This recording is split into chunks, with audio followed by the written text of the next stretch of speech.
1, 2, 3. 1, 2, 3. 5, 5, 5.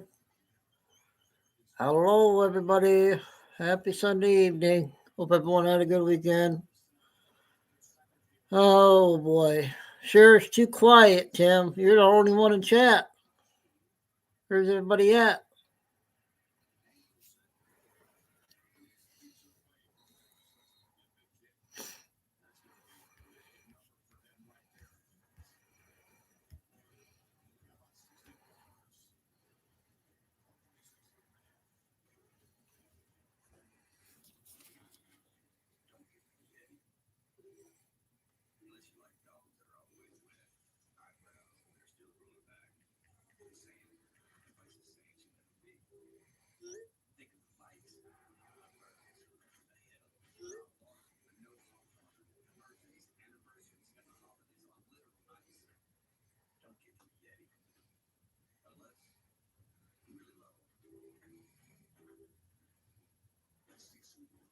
I was just about to text you there, Ed.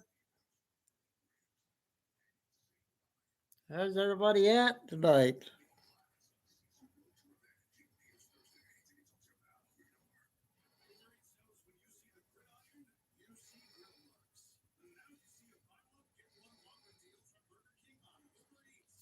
Hey, Lucy, how's it going?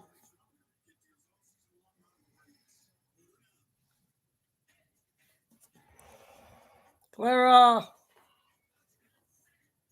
So do you guys like the 6 o'clock time better?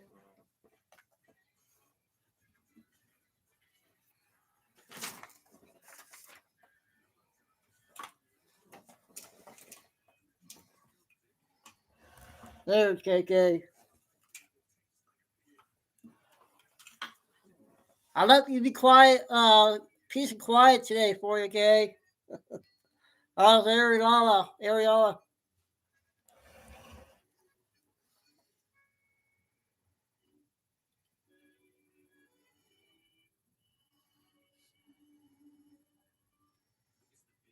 The Lions play tonight at 8:30 against the world champion Lucy State. The Eagles. Now you be nice to us. Let us win tonight, Lucy.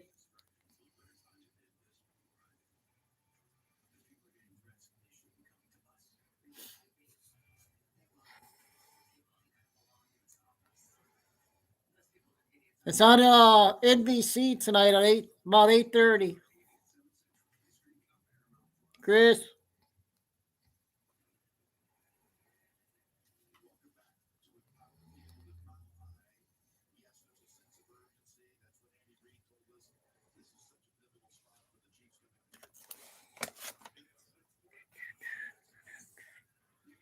Oh.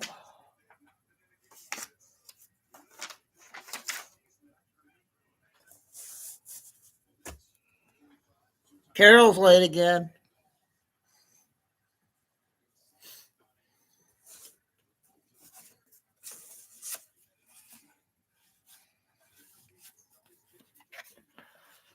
Kimberly, Dragonfly,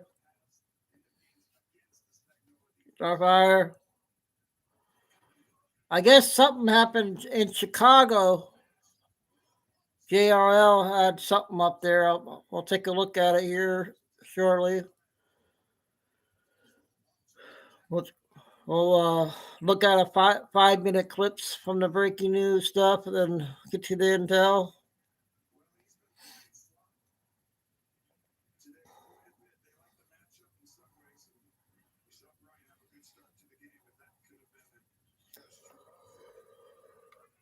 Ugh.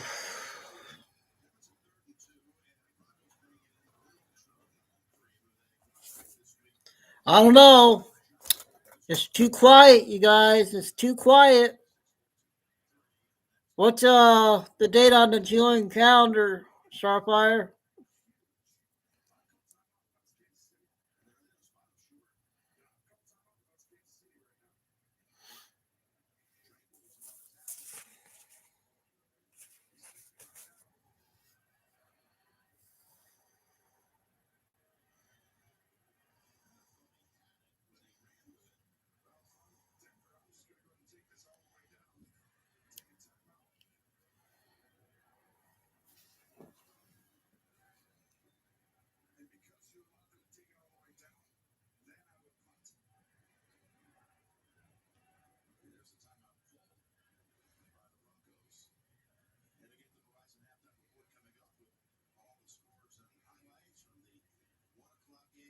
I guess Trump's speaking right now, saying something about he's declaring some kind of national addressing. I don't know what he's talking about. Okay, thanks, sir.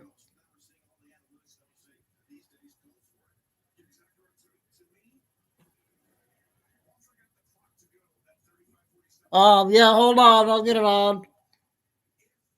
And they got the Chile election news there.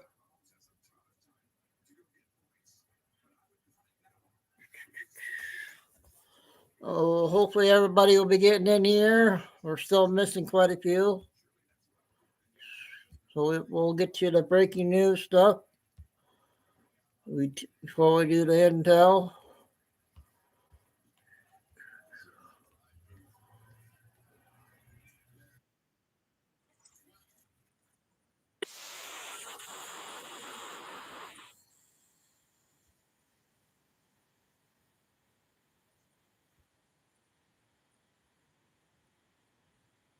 Where they're going to build plants here. They built their plants and they're going to build them here, and they're starting immediately.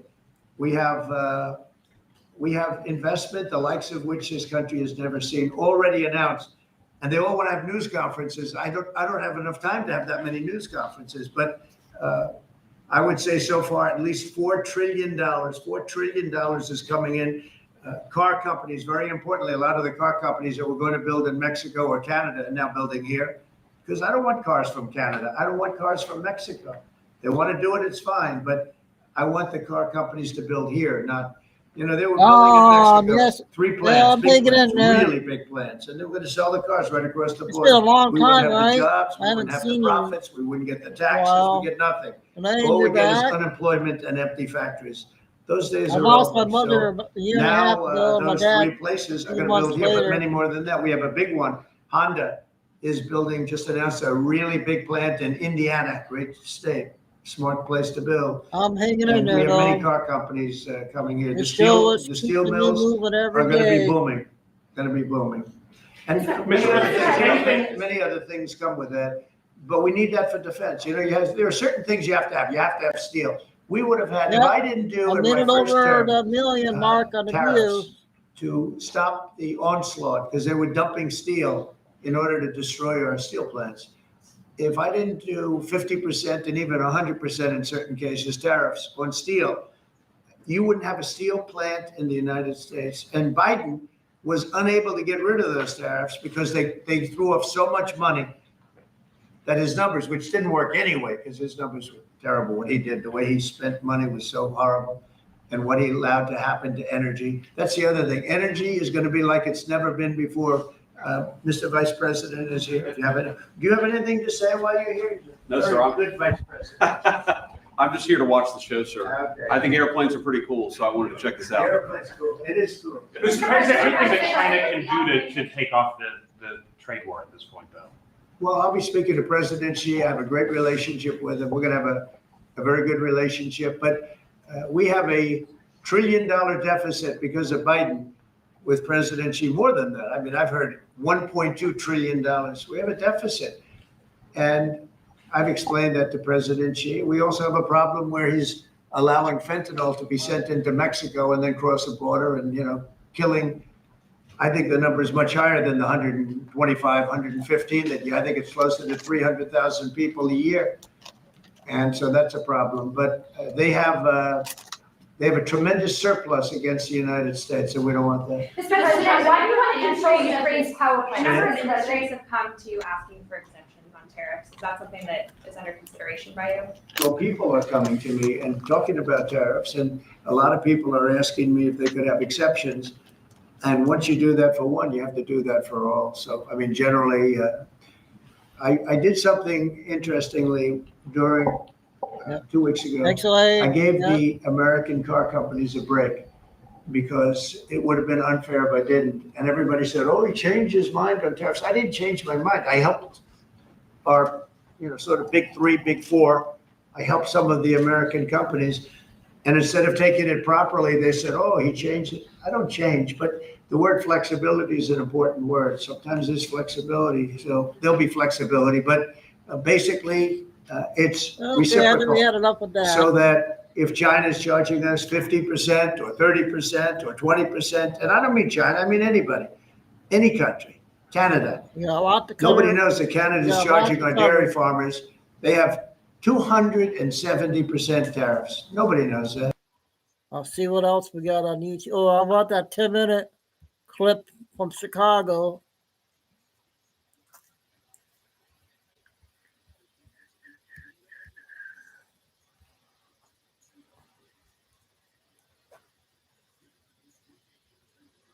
Where'd it go?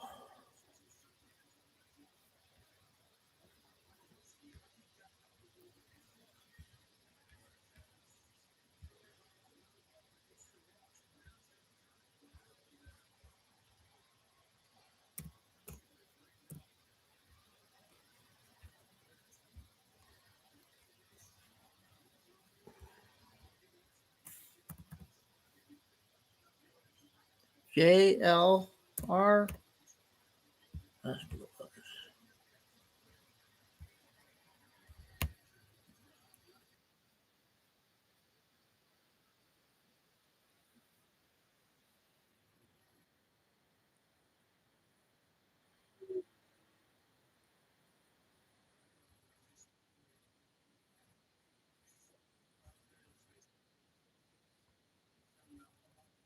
A series of mine accidents continue to happen in the Congo, particularly the copper industry. China is having these natives here, these locals here, digging for copper, and there's like no safety whatsoever. There are thousands of them out there digging for copper. And what has happened in the last few months, and there was one today where there was a massive landslide I'm going to show you. But for the last couple months, there has been accident after accident. We're talking about people trapped in the ground, the natives and the locals rescuing each other. It's crazy, folks. Check this footage out, and then we will further discuss. Check it out.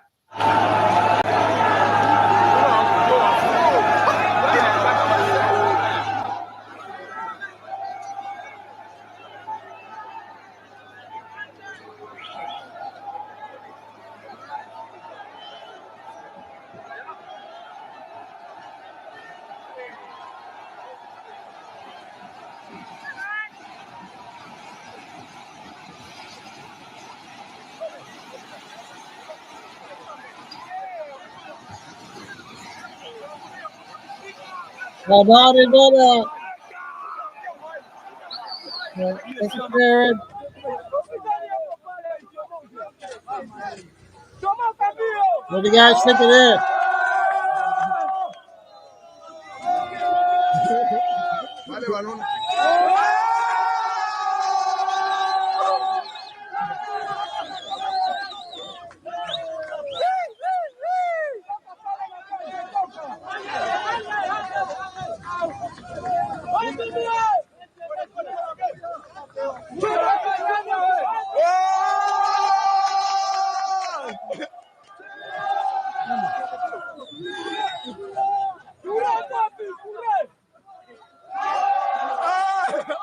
Carol. Okay. Right. Is there Billy Dean today, Carol?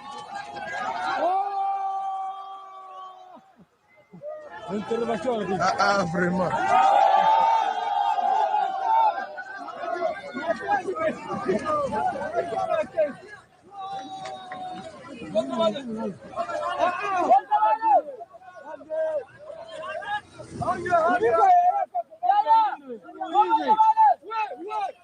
Ouais, maulize kule, maulize.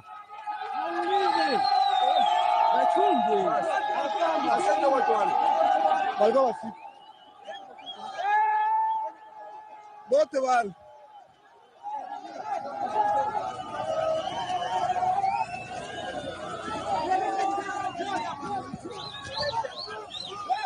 Hakuna wengine.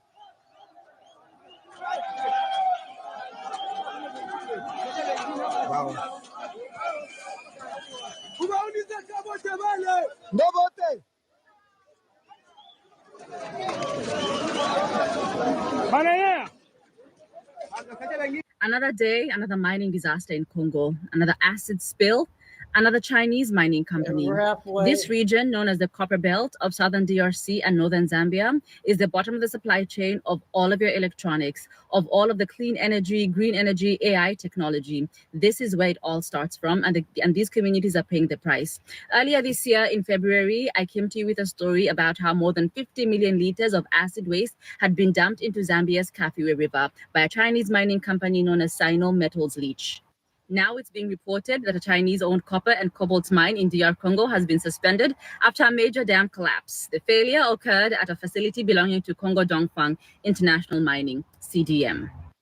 The collapse released several million cubic meters of electrolytes contaminated water into Lubumbashi. The spill flooded hundreds of homes and forced residents into the city of 3 million to flee. Sino Metals Leach faced heavy fines, but the people have not yet been compensated. The Kafue River is a major tributary of the Zambezi River, and more than 60% of Zambians depend on this water source for food sources, for their fishing, for their farming, for irrigation, for drinking. It is a lifeline for this community and has been completely destroyed. The affected river in Lubumbashi would be the Lualaba River, a major tributary of the Congo River. Now, both the Congo River and the Zambezi River are very important water sources for African people. And because of negligence by foreign mining companies, lack of mining regulation, and a complete disregard for African lives by African leaders themselves, these communities are going to suffer, and it is going to reverberate throughout the continent. Because if you dump 50 million liters of acid waste in one spot in a river, it is going to go and it's going to destroy everything in its path. Remember, the Congo River is in the Congo River Basin. Right now, the Amazonian native communities are protesting at COP30. You know what the backup of the Amazon is? The backup lungs of the planet? After the Amazon, it is the Congo Basin. It is the Congo River. It is the Congo rainforest. This is our life. This is our inheritance. This is our future. This is our very survival. And people are playing around with it.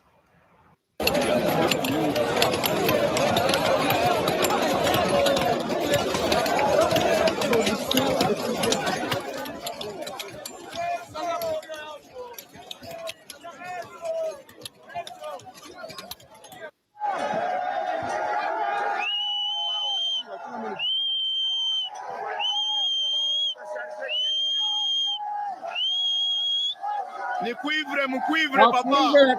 Cuivre, mu produit. Desi siko walisema kwako hakuna produit. Wanakufa wengine. Wengine wanakufa. Wengine wanakufa. Wengine wanakufa Mungu wako. Wengine wanakufa. Wengine wanakufa. Wengine wanakufa. Babumbafu tunaonesha mukimbie. Limonde baba. Meza bone mwangalie. Wengine tulebakataza wanakufa mumai. Hii ni mambo.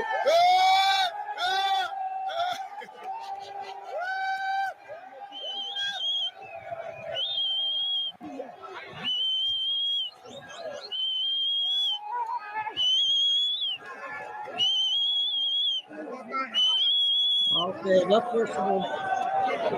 Angara population ya Felix.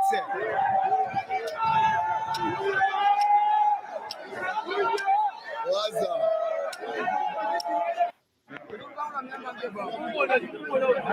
Wale bote ni bantu bashakufa pale, bote bale wala chini bote ni hapa.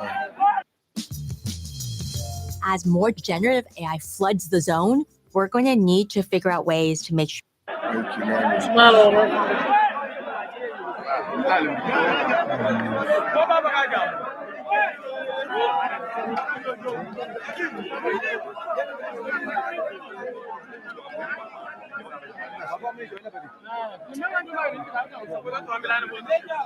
Yeah, you see.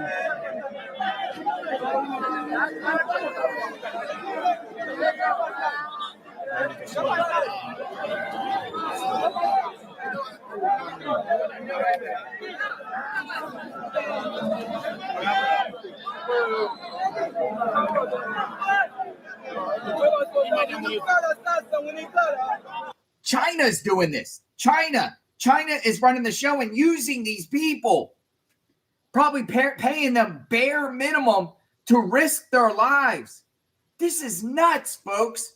That was crazy. Now you got 80 people. Now some of these mines have already been shut down, but they continue to pop up. What's going on here in the Congo?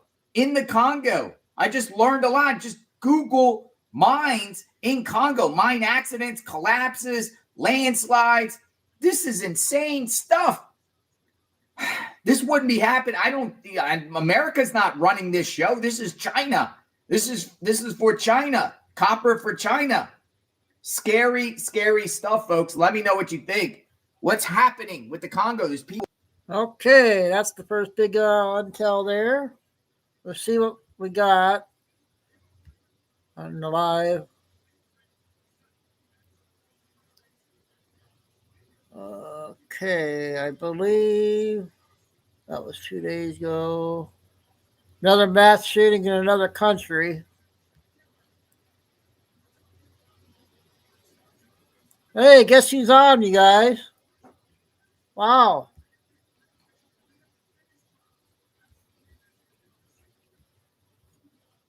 You guys remember Rage? And again, I'm just learning as we go. Okay. Can you put his channel link there, Kay? It's Rage in the Cage. Rage in the Cage. Kage.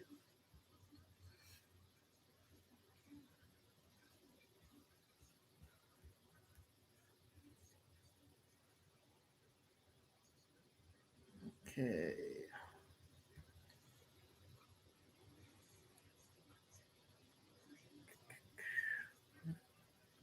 I know Q came out.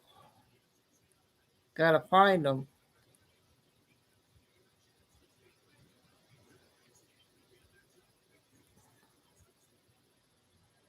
Ah.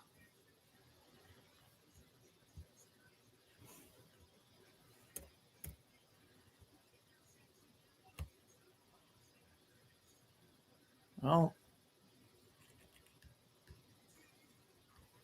Where the heck are they? I'll just get my stuff on Telegram and come back.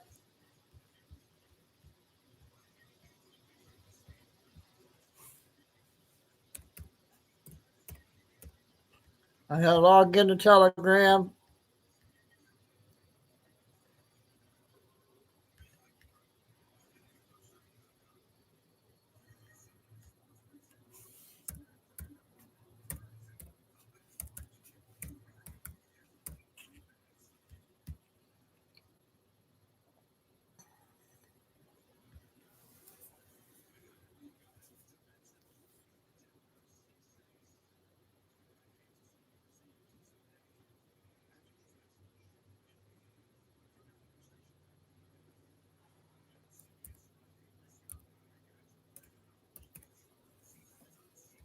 Okay.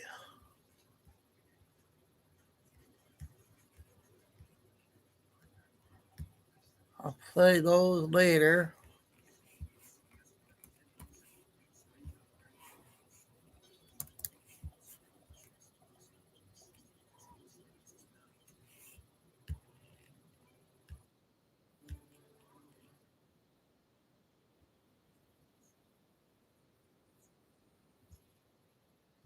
The anniversary of JFK's assassination is in 7 days on the 22nd. What if President Trump's presidency is somewhat mirroring JFK's? It's supposedly a mystery who took out JFK. President Trump says the enemy is within.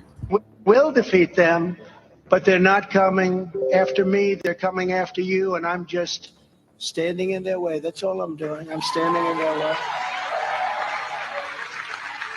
What if the vice presidents were working hand in hand with the CIA and Mossad? What if they were double agents and put in there on purpose? But what if Q, special ops, good military, 17 steps ahead, and they already knew this was coming? So what if the presidency is a psyop? It's a bait, baiting the enemy in, keeping them close. And what if this is connected to Epstein Island? Look into J.D. Vance. J.D. Vance first worked as a law clerk for Judge Bunning, U.S. District Court. J.D. Vance's wife is also a law clerk. She worked her way up to eventually work for Supreme Court Justice John Roberts, who was a regular on the island with many pictures of him snuggling up close to Ghislaine Maxwell. What if this all connects to adrenochrome as well? Look into J.D. Vance's company, Ambrosia. It's a street name for adrenochrome. There's been many reports and articles on the company Ambrosia. They came out and said, yes, we use young plasma for anti-aging and healing, trying to make it not a big deal and not really explaining where their source of the young plasma comes from. Controversial new treatment that may hold promise, but at a price. It does appear to reverse the aging process. Dr. Jesse Karmazin is talking about transfusions with the young blood from teenagers, and he says it just may turn back the hands of time. That blood is going to patients over 35 as part of a clinical trial called Ambrosia, where subjects paid $8,000 to get the rich growth factors found in the platelets in blood's plasma. There's pretty much people from most states, people from overseas, from Europe and Australia. There have not been any published results, but the intriguing concept still found its way into pop culture. It's my transfusion associate. Dr. Karmazin says patients who have had it say they feel amazing, and he has seen evidence of reversing the aging process in rats. Their brains are younger, hearts, their hair, if it was gray, just turns dark again. There has also been encouraging Alzheimer's research using young blood at Stanford. We found that it was safe and feasible to administer infusions of young plasma weekly. Dr. Sharon Shaw. Sorry about that one, you guys. That was a bad one. Oh, hush. Let's get this Benny Johnson one. Wait, do we play?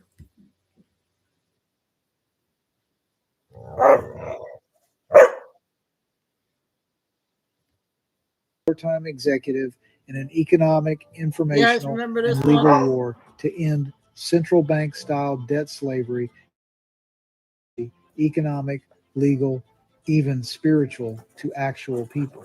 In plain English, end rule by debt, restore rule by consent, shine light into darkness so people can see reality, end double standards, replace debt I can't notes remember with if I honest played money, this one. replace coercion with mutual consent, replace trust us institutions with verifiable, auditable settlement.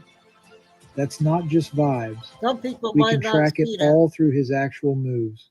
First, we have to understand what the office can actually do. Under Article 2 of the U.S. Constitution, the President is both Chief Executive of the United States and Commander-in-Chief of the Armed Forces. The Commander-in-Chief clause gives the President direct authority to direct military operations and deploy force to protect our national security, especially once a conflict or threat has been defined. This authority is broad. There is a legal instrument called 10 Section 232 of the Trade Expansion Act of 1962. That's only 10 In minutes. 2018, Trump used Section 232 to impose a 25% tariff on steel and a 10% tariff on aluminum, explicitly justifying it as national security. If we don't control steel, we don't control tanks, bridges, energy grids, pipelines, ships, aircraft. Trump used the office to say, we are taking that control back. This is Sun Tzu 101. The supreme art of war is to subdue the enemy without fighting. Let's timeline the strategy from January 20, 2017 forward. Economic realignment 2017 to 2020 and continuing now. Trump begins hammering America first. The U.S. starts openly using tariffs, including Section 232, to force adversarial and even allied nations to the table. Tariffs are reframed as a replacement for hidden taxation of U.S. workers. Trump's model says, Okay, we no, played a you're going to different pay one to access us, and similar that to this, payment but will did be we play used it? to rebuild our own production. That is de facto economic insurgency against the debt for labor slavery model. What happens when corruption, foreign influence, cartel money flows, and organized global trafficking networks are defined not as political controversies, but as national security threats? Answer: those things now fall under military purview, intelligence purview, and wartime continuity authorities. This is key to understanding the Q posts as a psychological informational battle space element. You assist the population in recognizing the war they're in, so when decisive lawful actions are taken, public consent already exists. That's asymmetric warfare through disclosure, not tanks in the street. Let's connect sovereignty and money, You guys okay because this playing is this where again? XRP plus XRPL and It's trustlessness come important in. video. For 100 plus years, Some control haven't of seen it money yet. equals control of nations. Central banking structures create currency as debt, lend it into existence, and then make you work your entire life to pay back interest on money that was fabricated. You replace just trust us money with prove it money, every unit accounted for, every movement auditable, instant settlement, no middle priesthood skimming 2%, 5%, 20% forever. That's what you mean by trustlessness. You don't have to trust an institution because the ledger itself enforces honesty. If corruption, money laundering, human trafficking, and foreign capture are defined as national security threats, then the president, as commander-in-chief, is within his Article 2 lane to direct operations to identify, disrupt, replace the infrastructure that enables those threats. The end state is one set of books, one set of rules, mutual consent, not coercion. Because once you lock value transfer to transparent math and mutual consent, you end secret bribes, off-ledger wars, laundering networks. That is justice for all. Sun Tzu says, know yourself, know your enemy, attack strategy, not armies. Win the war before the people even realize a battle was fought. Don't engage the enemy at full strength where there's strong legacy media, captured courts, supranational banking. Q's core repeated themes. These people are stupid. Trust the plan. We are giving it back to you, dark to light. Q acts as narrative air cover for a multi-year psychological and legal operation to transfer power back to we the people, not just theoretically, but operationally. The plan is to build bridges to trustlessness based on the highest moral law, mutual consent. You cannot have mutual consent when one side is lied to. So, reveal fraud, consent is reset, illegitimate power structures lose their cloak, sovereign people regain standing. Because you can't dismantle a global parasitic system quietly. From 2017 to now, what have we watched? Trade wars, tariff wars, currency wars, media wars, censorship wars, information ops, lawfare, indictments, nonstop attempts to criminalize one man's existence.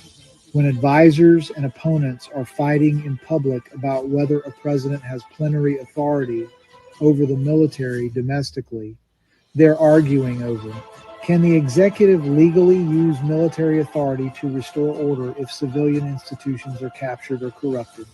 That is the end game in any continuity of government wartime power scenario. Who is the sovereign, the banker or the people? And the oath, critically, is sworn to the Constitution, not to a party, not to a bureaucracy, not to a global cartel. Now we test all of this against God's law and simple morality. God's order is consistent. Truth is light. Light reveals corruption. Consent matters. Honest scales and balances belong to the Lord. Proverbs 16:11 is explicitly about economic justice. No rigging the measure, no cheating the counterparty. Trump's plan translates this into modern systems. In God we trust equals all others verified. Truth XRP, XRPL equals justice for all. Trump declared the end of priest class intermediaries who sit between you and your own labor energy. Is that consistent with Christ's pattern? Flip the tables of the money changers. Is it consistent with the Declaration of Independence? Yes. Is it consistent with Sun Tzu's mandate to win without destroying your own people? Yes. So morally, lawfully, strategically, it lines up. Here's how the movie ends. For 9 years, whether people understood it or not, they watched a president operate as if humanity was in a live extraction from a debt control matrix. Instead of saying we're overthrowing everything tonight, the mission was teach the people to see the cage. Prepare the public mind for a new standard, mutual consent plus honest ledger equals justice.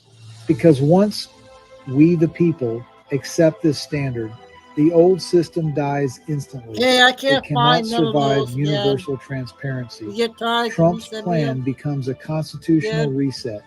We Thanks. shine light into the dark. One standard of law, one standard of money, one standard of consent. Sovereign people, not managed livestock. In God we trust. All others get verified. That's not a slogan. It's our operating system for a post-slavery civilization. It's Trump's cool plan.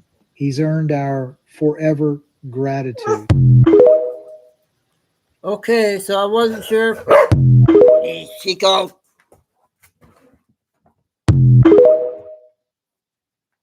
He's being rowdy tonight. So yeah, I might have played that before, but some people, there was a few didn't. I'm gonna go to YouTube and see what I thought I saw George and all them had videos out. Yeah.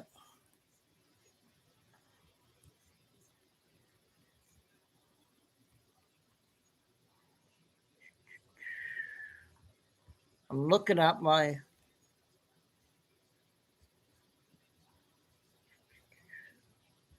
see if Billy Bean's out. Nope, Billy Bean still haven't been out yet. Oh wait. 4 days he hasn't been on.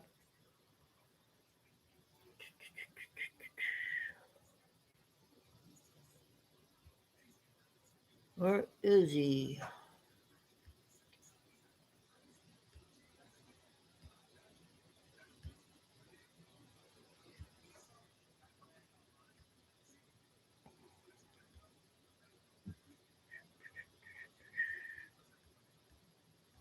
Oh, can't find him.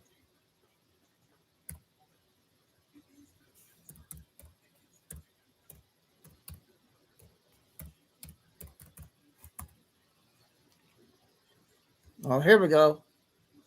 I found him, I think. Well, that's the old one.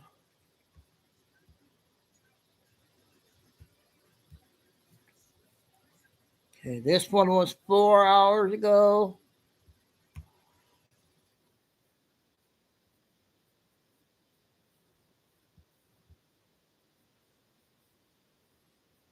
I came on here yesterday and actually halfway took up for Marjorie Taylor Greene and saying that, hey, Trump needed to be sure to put his righteous indignation on the right people.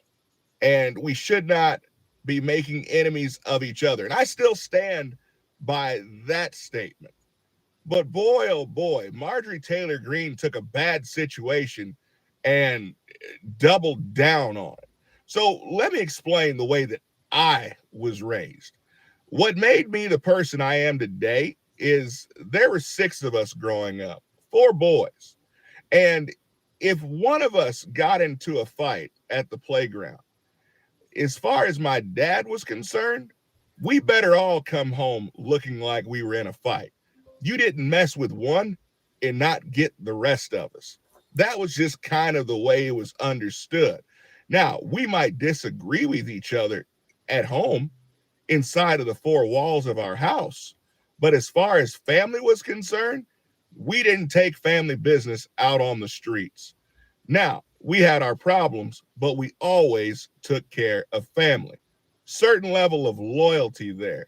So when I see Marjorie Taylor Greene going on this apology tour on, of all places, CNN, Dana Bash, thinking for an instant that she was going to get some kind of hero's welcome from them.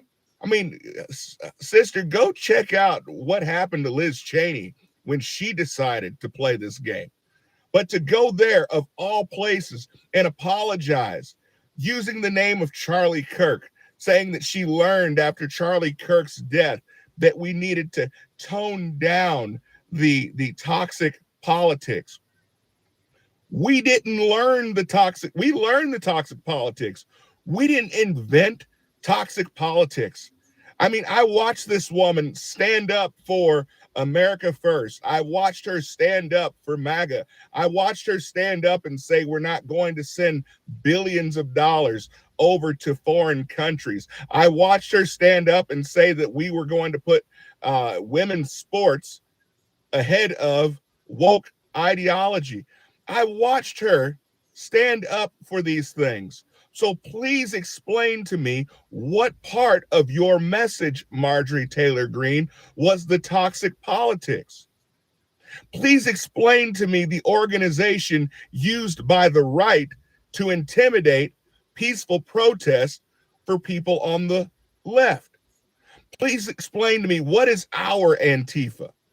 So this toxic politics thing, when you go and you put my name and include me in saying the toxic politics of the right or conservative toxic politics, then I'm going to need a little bit more explanation. Now, I know a lot of you guys said, well, Q, we were done when she went on The View. I'm not really going there because I truly believe in my heart of hearts that if Donald Trump were given a chance to go on The View, he would go on The View. It would, by the way, would be the first time I actually sat and watched The View, because I think he would roast every last one of them. But I think of solid conservatives that have been on The View. First one that comes to mind is Ben Carson. Great show, went on, stood his ground, and spoke the truth. So I didn't watch the Marjorie Taylor Greene interview. I'm not sure exactly what was said, but I gave her a pass on that one because I don't know what was discussed. But then she goes into slandering those of us on the right, saying that now, after Trump has been bullying her, that now she's having to talk to private security firms because there's people who are threatening her life. Marjorie Taylor Greene has had threats on her life for the last several years. She's complained about that on Tucker, on several other platforms. So now you're going to go out to the left and you're going to say that it's the right that's doing this? That doesn't even fit our MO. Then you're going to, I mean, how many times has she talked about being swatted by the left? But now she's going to take family business out there and hope to curry favor with the left. I'm sorry. That's not the way I was raised. I don't even know what this looks like. This makes no sense to me. If y'all can explain, comment below. I'd love to hear your thoughts. I'll see you guys next time. Be blessed. Okay. Get back over here.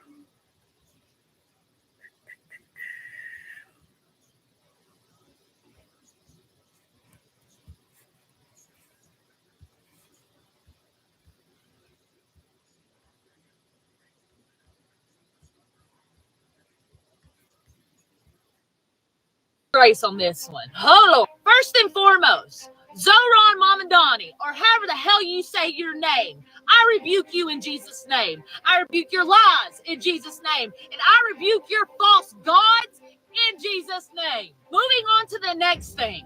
That clown show of a press conference you did, you know, the one where you were really trying to work up those crocodile tears. You know, the one you were talking about how your aunt felt scared to ride the subway in New York after 9/11 because she was wearing her full getup. I'm sorry. Do what? So why don't we talk about the hundreds and thousands of people that lost their lives because of your friends? I don't know, maybe all of the fire departments that were completely wiped out because they were trying to rescue people because of your friends? Or what about the thousands of people that got cancer because they breathed in all that crap because of what your friends did? Let's not talk about the mental health and the PTSD that people have to live with every daggum day because of your friends. And don't even get me started on the thousands and thousands and thousands of servicemen and women that we have lost in the stupid fight over there because of your friends. You can take those crocodile tears and shove them so far up your ass, because we will never feel sorry for people like you who want to do nothing but eradicate us because of our beliefs and our morals and our values. You want nothing more than to eradicate the whole Western civilization. That is your whole goal in life. So forgive me for not feeling sorry for you or your aunt. That's our one lady there that fires us up. Okay, the next one.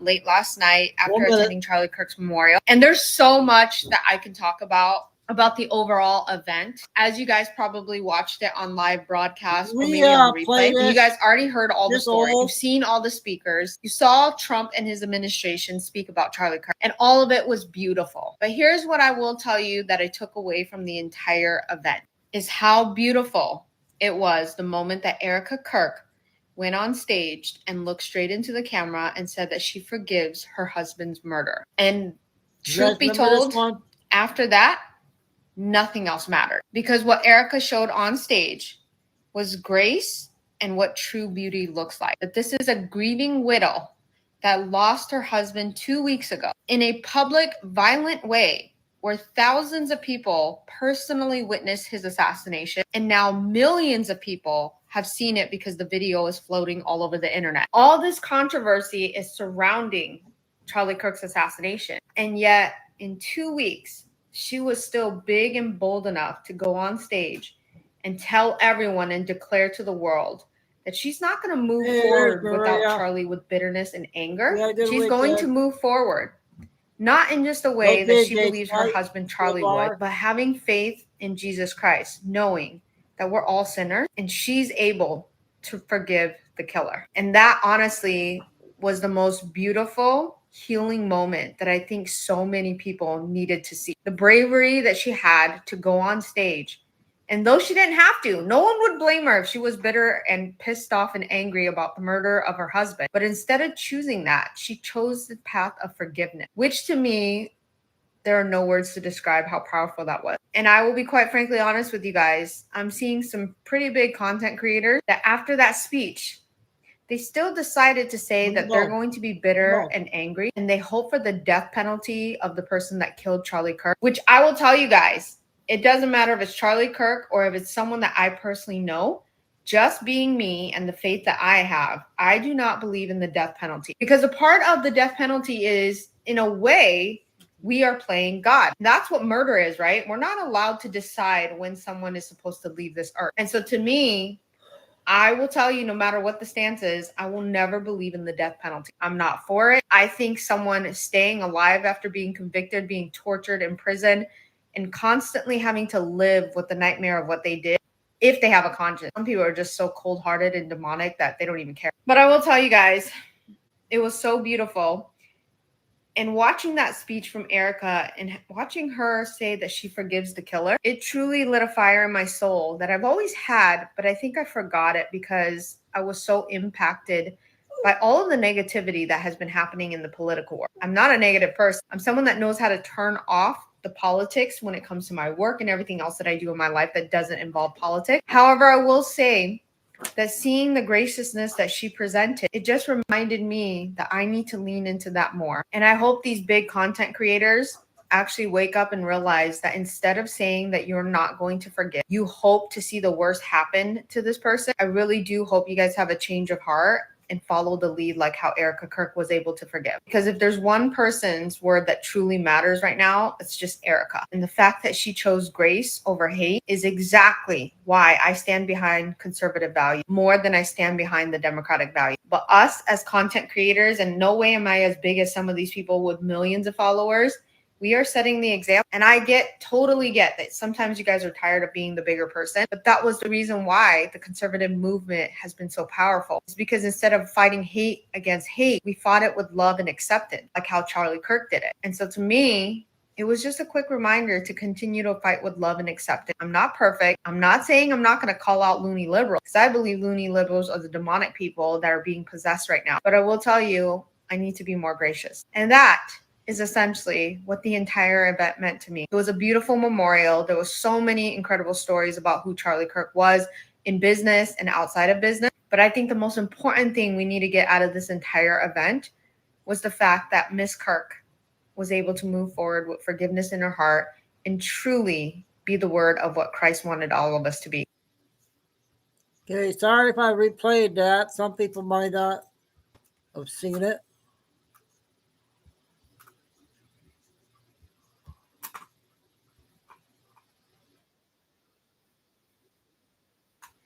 This one's about 10 minutes. Is what keeps them up at night at some of these networks, because well, there's already a group, some democracy action group, that's coming out and they're saying, okay, we got 5 people together. We got a bipartisan coalition of 7, actually, forgive me, not 5, 7 former FCC chairs and commissioners, including 5 Republicans, they say, and senior staff. They filed a formal petition calling on the FCC to rescind its news distortion policy, which they claim is outdated and can run into all kinds of problems. This is the policy. So it's rarely used, but this is kind of what, Brennan Carr has in his back pocket. It's the FCC's authority to take action and to sanction effectively, because there might be complaints about accuracy or bias in the news at news network stations. If reporters or commentators are biased in how they cover or sometimes opt to not cover events, the authority, as the FCC on its own website points out, that actually the authority is fairly narrow, but because of the First Amendment, et cetera, but they do have the ability to ensure that there's no distortion, like full-on total distortion in the news overall, and that this is afforded to those networks, right? Because if you go back to, I think it's 1949 when they made this decision to install this sort of distortion sanction threat. It was put in 1949 to basically protect that the news would indeed be for the community. And that's what the FCC license would guard. Now, it doesn't cover, as the FCC's own website points out, it doesn't cover cable, right? So Jen Psaki, I know she's worried, but maybe she's worried about getting personally sued. Maybe she's worried about her network getting sued. Maybe, they're just trying to be more proactive about getting their facts right, because they haven't in the past. But could the FCC shut down MSNBC? Unlikely in part because here's what they're saying. They can shut down NBC, but not MSNBC. The FCC has a policy against, quote, news distortion in over-the-air broadcast, meaning local TV and radio stations. And they have had that for over 50 years. Cable news networks, newspapers or newsletters, whether online or print. We've talked about this. I've filled you in on this before, as well as social media platforms, online only streaming outlets, or any other non-broadcast news platforms are outside of the FCC's jurisdiction. So I get to do whatever I want over here. I always try and give you the truth, however, and I don't think everybody does that. And that's what's really sad about the state that we're in. Now, listen, you can get opinion anywhere. I encourage everybody to hear all opinions. You should see my news feed. And what do? I show you what they're saying on all these other places, because you might as well see it, because you might as well know how aggressive, we'll use that word, it has gotten out there. It says, quote, news distortion must involve a significant event and not merely a minor or incidental aspect of the news report. In weighing the constitutionality of the policy, courts have recognized that the policy, quote, makes a crucial distinction between deliberate distortion and mere inaccuracy or difference of opinion. So in other words, you can have opinionated people on things like Georgie Poo's show on the weekend, or, you know, Peppermint Patty's show, although again, she's irrelevant because she's MSNBC. If she was NBC, we'd be watching what she said more carefully. But you know, you can have the opinion, but at some point, if you're actually just blatantly misinforming people, that's when it becomes an issue. And you see, this is why a show like The View is in so much trouble right now. This is why you saw last week Whoopi Goldberg get handed a note, even when she was just making a joke. And I agree, like, you ought to be able to make a joke, you ought to be able to have an opinion. But after a while, when you guys only have one opinion all of the time, and Media Research Center has done some reporting on this, they've found that 87% of the time, guess what? Surprise, surprise. The coverage at the broadcast media outlets of the shutdown has been negative to Republicans 87% of the time. Surprise, surprise, positive towards Democrats. And so when people start paying attention to things like that and they realize, okay, you know, sanctions are in front of us and we could use them if we choose to at the FCC. Yes, you get groups that are worried and groups that think that this is infringing on the First Amendment, to which I say, go to cable. Okay, go to YouTube. Nobody really needs the networks anyway, let's be honest. Here's Whoopi realizing. And that the other insane thing is that when people are going to go to their meetings with the judge, the meetings that they're supposed to go to, when they're listening to, what the hell, what? I love when Sonny passes notes. We don't know if Trump used an auto pen to part. It was a joke. Yeah. We don't know if Trump used an auto pen to part. Come on. But we do know that he didn't know who that crypto guy was. Well, I'm sorry. You know, the hardest thing about this job now is no one understands nuance.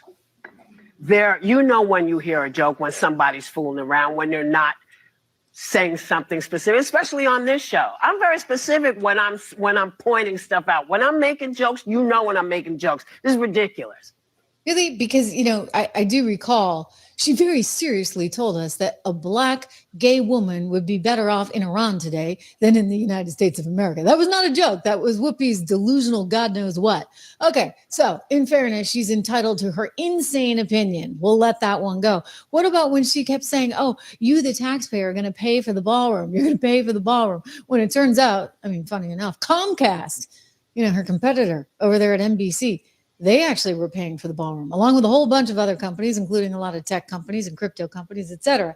In other words, at some point, you can only get away with the Pinocchio stuff for so long, right? And at some point, yeah, you're going to run into trouble. And I think this is what you're seeing these networks come to, sort of the realization of. Why would CNN care? I don't think they want to get sued because they saw what happened over at the BBC. They saw what happened at CBS. They do want to do this merger with CBS News, which would mean David Ellison's in charge. And that would mean, you know, that Barry Weiss is in charge, like a kind of a different, shall we say, tone and feel to their newsroom. And so they wouldn't be able to really, you know, that would look badly, shall we say, on CNN and on CBS, its potential acquirer, if they're going around getting sued because they're libeling the president, which is why, again, listen to her wording on this. It's important. She's covering her tracks, which is what reporters ought to do, for goodness sakes. That mentioned the president. And we do want to be clear, the president, Trump, did not receive or send any of the messages, which largely predated his time as president. He's not been accused of any criminal wrongdoing in connection with Epstein or Maxwell. Okay, thanks. The White House. Thanks Krista for letting us know. with her videos. Pretty, you know, I got to tell you, I'm sort of fascinated with the timing on this because they've got these emails and they release them. And if you ask me, the timing is what we call sus, right? Super, super suspicious, totally sus. Because if you wanted to go after him, and gosh darn it, we knew you guys wanted to go after him. For goodness sakes, you tried everything you could. I mean, Letitia, baby, was trying to bankrupt him. You had Fanny down in Georgia trying to put his Fanny in the what, complete with the mugshot, etc. And then you had Alvin Bragg and you had Jack Smith. I mean, you had all this stuff simultaneously going on. It was like, I can't believe it, right? So you're trying everything you can to get him locked up forever or bankrupt forever, and you're unsuccessful. So you're sitting on all these emails and you don't bother to use them? Like, why would you? I mean, if you had anything, don't you think that would come out? Like, let's just be logical here, right? If you're a Democrat and for you, the worst thing in the world is Donald Trump winning again. If you're James Comey and you're going on MSNBC telling Peppermint Patty, for goodness sakes, we can't let this guy win. We need to get him a double wide down in Georgia so he can stay in prison during the next 4 years. If that is your mindset, why on earth wouldn't you dig up these emails that you had access to and go have a giant party? Like, if this was so incriminating, believe me, they would have used it. And I'm not the only one saying this. I got a kick out of Stephen Smith. If you guys ever watch his podcast, you probably don't, and that's fine. I'd prefer you're over here watching mine. But anyway, I got a kick out of him making exactly the same point. Take a peek. Ladies and gentlemen, keep in mind that the Epstein files were in existence and free to have been opened during the Biden administration. You were there for 4 years. How come? You had all the time in the world. You could have done it. So why didn't you? Why? Seriously, why didn't you? I want to know why you're choosing now to release the emails when you could have done it before. I mean, maybe it's because it's going to reflect badly on some other people. And maybe you just don't care now. Maybe you're willing to make those sacrifices now and you weren't willing to make them then. I don't think so.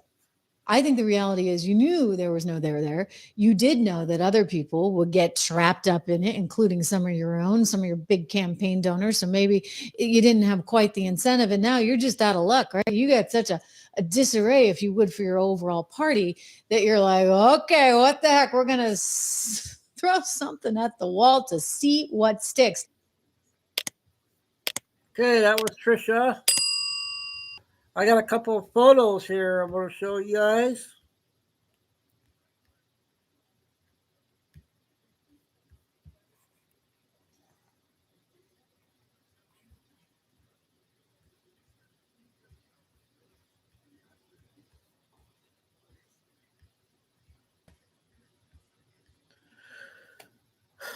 There you go, you guys. It's saying it's all theater.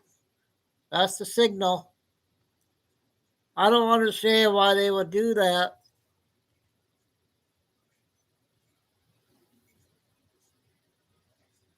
So she's doing it now. Everybody's doing it. So that must be a hit of something. You think?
There we go. Nancy Pelosi.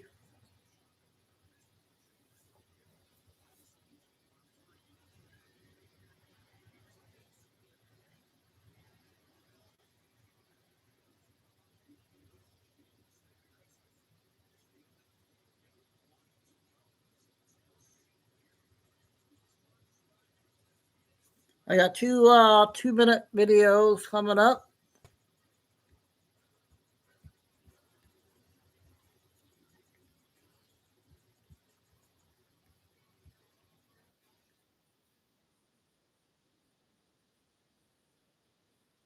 It's the Epstein thing. Okay, Epstein. Well, Epstein is linked to a hell of a lot of things. Okay. So, for example, we just heard yesterday that Epstein obviously has ties to the Clinton Foundation. Pretty obvious, right? Well, the Clinton Foundation, you know, with Haiti and everything, with Hillary and her laptop and all that. You know, do you know who the number one donor is for the Clinton Foundation? Ukraine. Well, Ukraine, geez, they're sure in the news a lot lately.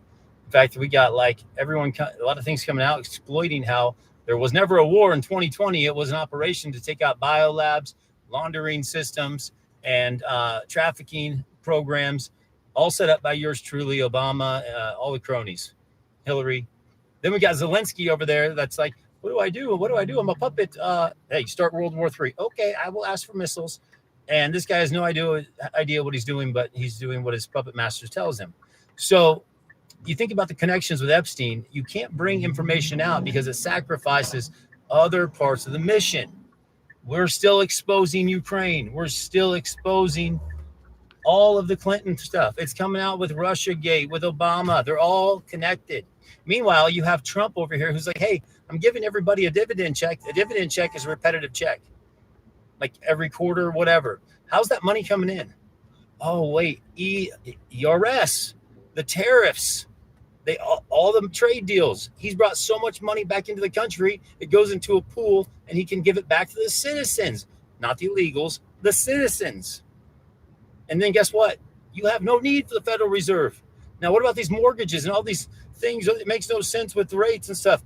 Guys, taxes and all that next year, next 2 years? Huh.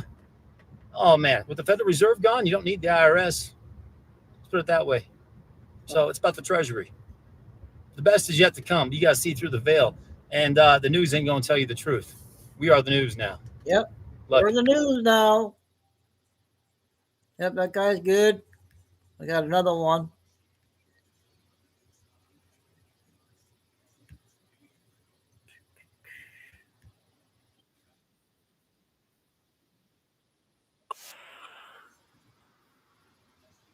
Epstein files right now are a hoax. Do you guys not understand what a hoax is? Like, the first do you one guys was not 210. understand that this is 217? The Democrats will do anything to divide. If you've been listening to my show, we've called this. We said all they're going to do between now and the midterms is divide. Well, their shutdown backfired. Like the next day, launch the Epstein files. Launch the Epstein files again. Let's get into that. And then make sure it's the ones that's redacted and, the ones that we changed and everything. Took Virginia Guffrey's name out of. Guys, come on. Trump and the military have everything. There is a time in this mission, in this plan, where all will be revealed. But my thing is it's mind-blowing that people don't know that the Epstein's files that are from the Democrats are completely fabricated.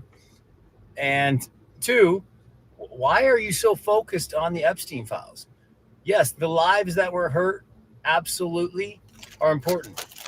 But on a bigger note, there's bigger things to focus on. We got a new financial system coming out. I suggest you start learning that. I highly encourage you to. We got this new election system being unveiled. We got so many things happening. Energy.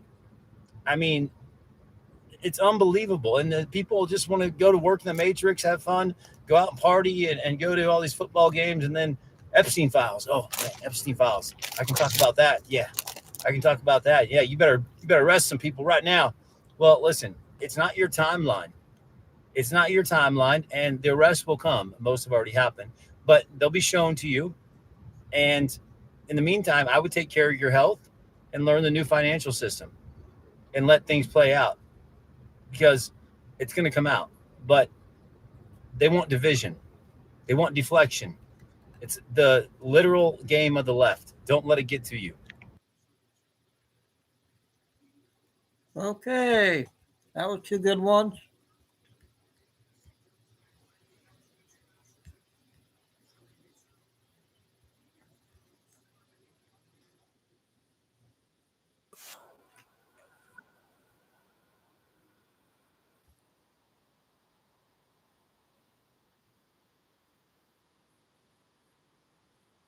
as the government burns tonight, there is a massive Gen Z protest in Mexico that kind of reflects what happened in Nepal and some other Asian countries, where young people are using social media in order to organize against endemic government corruption and crippling insecurity and a lack of social order, effectively a revolt against the old way of doing things. These things can, of course, go wildly out of hand.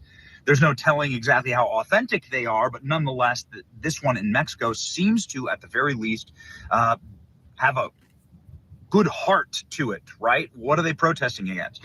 What are these young kids protesting against? I mean, this footage of them tearing down the presidential palace. This is crazy. So the far left-wing, psychotic, Trump-hating, installed dictator in Mexico, her name is Claudia Sheinbaum. Anyway, she has done nothing in order to combat cartel violence. And the cartels effectively run all of Mexico, and many criticize her as being effectively just an agent of the cartels, somebody who's installed purely to serve the cartel purposes. And as you well know, cartels just straight up murder with total impunity. They just engage in a bunch of high-profile political killings all throughout Mexico, killing some major popular political figures, like a mayor that was very popular with the Gen Z crowd in Mexico. And so now there are these massive protests all around the country, but specifically in Mexico City, they put up anti-riot barriers at the presidential palace that they have there. That's And why they we're got staying ripped together, down. you guys. Protests showed up I in have the to stay out. tens of Everybody else thousands. has to People stay have had out. enough in Mexico. Mexico is effectively just a failed narco state. This is what President Trump says, and he's right. Claudia Sheinbaum, instead of like fixing her own country, has used her position in order to woke scold Donald Trump and scream and cry about the Gulf of America. She just runs a narco state. I mean, listen, she's not in control of her nation. There are extrajudicial political assassinations and executions pretty much on a daily basis for anybody that even speaks ill of the cartels at all. Yeah, I mean, Mexico's just a failed state. Should we be sending our Marines in there and our special forces in there? No, we should not. But like, is this all the more reason to lock down our southern border? Yes, it absolutely is.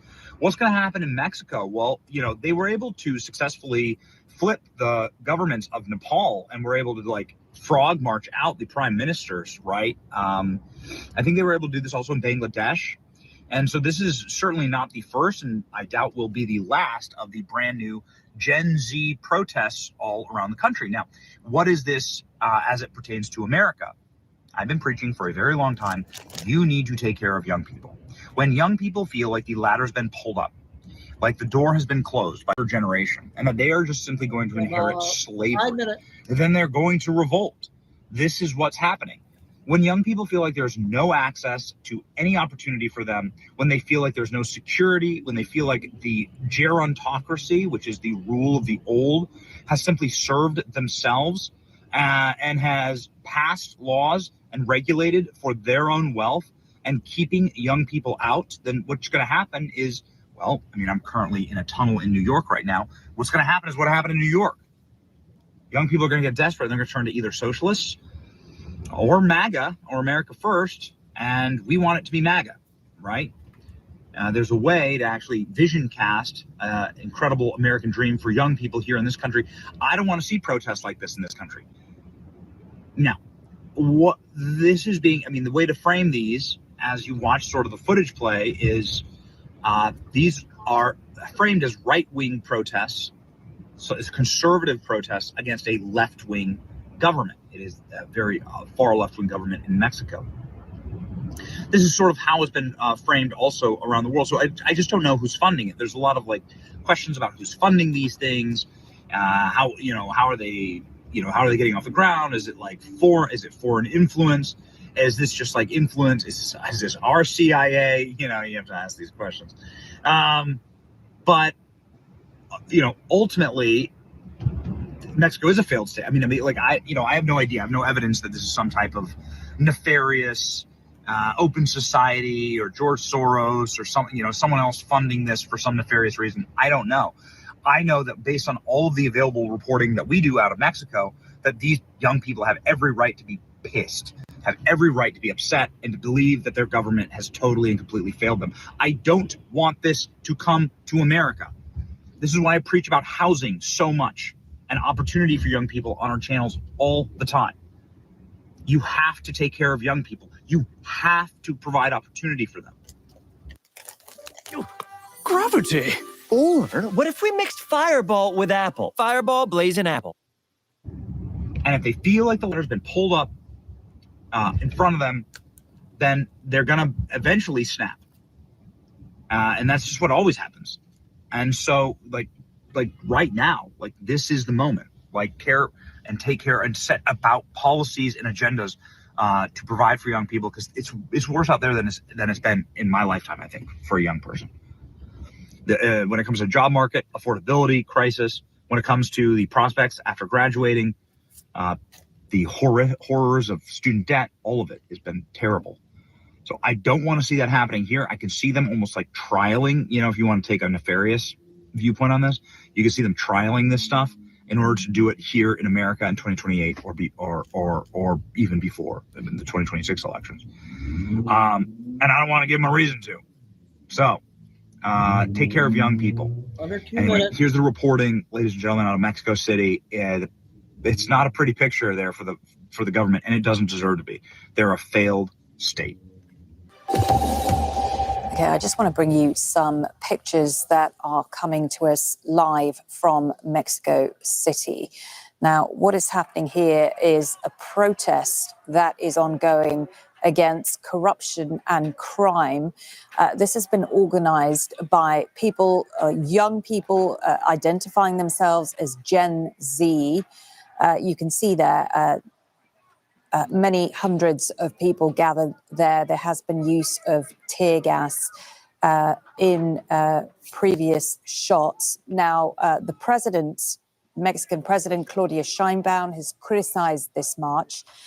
She has called it a movement financed by right-wing politicians and business leaders who oppose her government. She's also said that this demo is being promoted by bots operating from outside the country.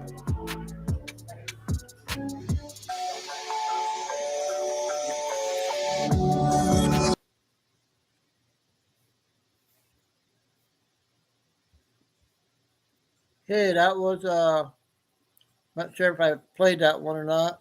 Sorry. We got a science video. We haven't had a science video in a while. And coalesce and make tables It's of only, solid liquid 4 gas and minutes. plasma. Moon, Mercury, Venus, Sun, Mars, Jupiter, and Saturn, those 7, which are aligned with your 7 chakras, and that's how you have a body, a subtle body, because you have 7 chakras. They are discs. Chakra means disc in Sanskrit, of energy, of light. So you have 7 in you. The color of the rainbow is in you.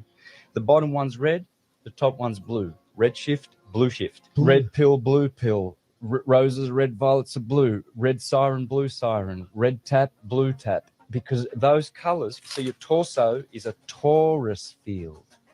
You have an aura going around you. It goes in your fontanelle and out your perineum at the red shift.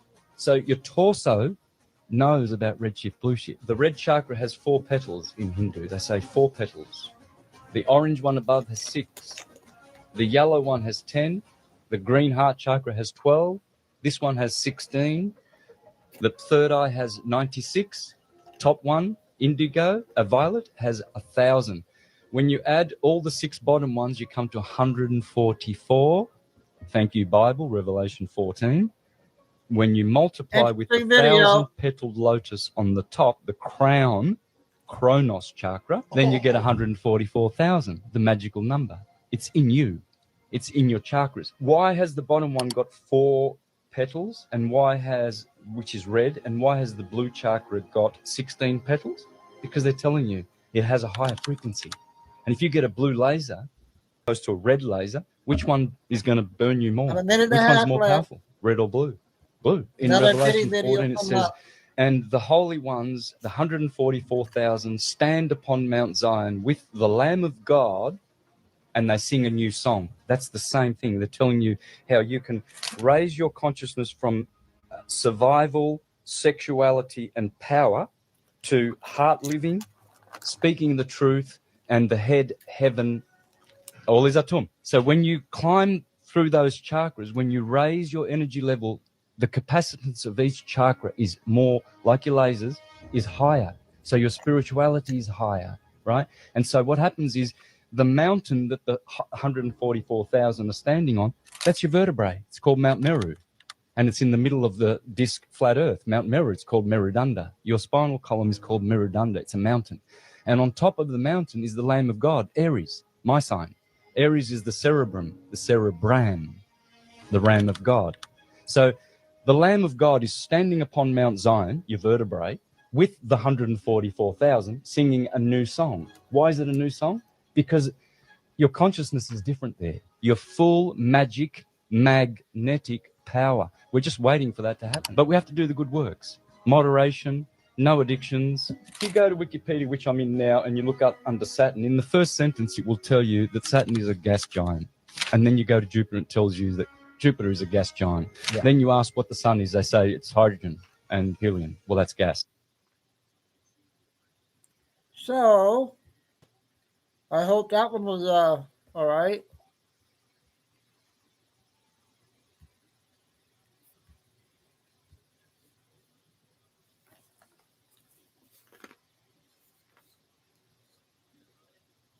We'll go to 8 o'clock, you guys.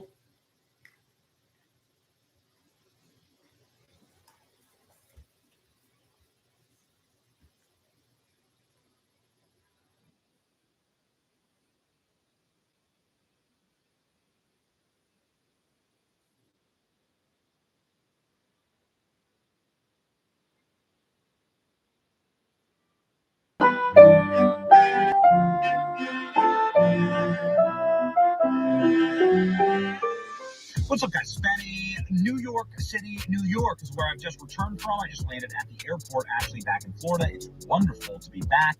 Although we had a great time at UFC and we had a great time passing out Charlie Kirk shirts, man, it's just good to be back in a place that doesn't feel so unsettled. And that's exactly how New York City felt. I never quite felt it this way. And I talked to a lot of people, and everybody seems to have the exact same opinion, which is that, man, what the hell have we just done? We just elected a communist. Now, the vast majority of people in New York didn't vote, but Zoran Mandami did win, and he is a straight-up Marxist. So what's going to happen next?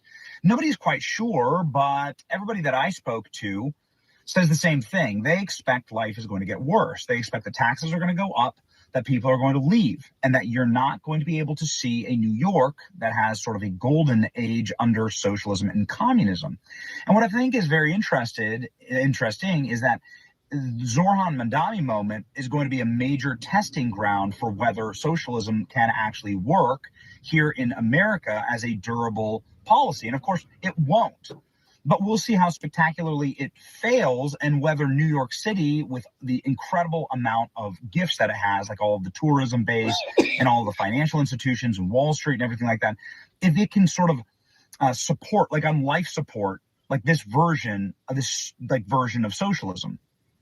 They won't be able to get the free grocery stores. They won't be able to get the free buses and stuff and free rent. I don't think that's even legal for him to do.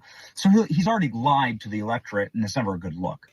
The people who are, I think, quite logical, or at the very least operating in good faith on the left, guys like Bill Maher, who, again, like, he's not one of us, but he operates in good faith, just gave a bombshell lecture on his show against Zoran Mandami and socialism. So now you can see sort of where the Civil War lines are drawn in the Democrat Party. It opened like this, like, you're dumb if you support this guy. Here's capitalist South Korea at night from space. Here's socialist North Korea. Yeah. In 1990, Venezuela was wealthier than Poland. But then Poland, finally free of Soviet-style economics, went all in on capitalism. And now their economy is as big as Japan. And people there have high wages, low inflation, cars, vacations, homes. Meanwhile, Venezuela traded capitalism for Hugo Chavez's Socialism for the 21st Century, which turned out to be like socialism in the last century or any century, a fucking mess.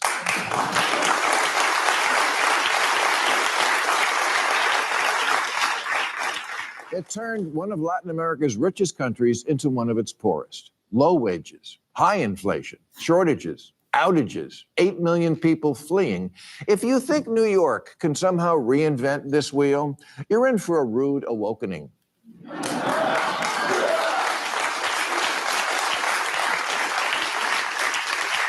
Zoran can't make your wishes come true. You're thinking of Zoltar.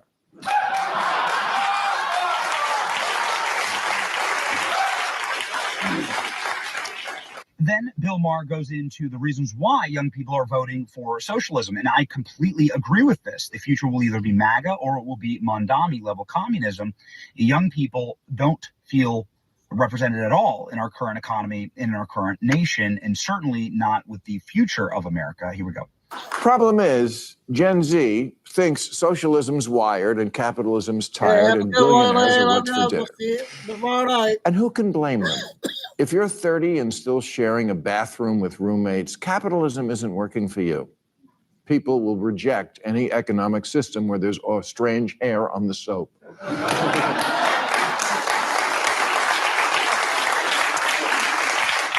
No one wants to be approaching middle age and still writing their name on food before they put it in the fridge.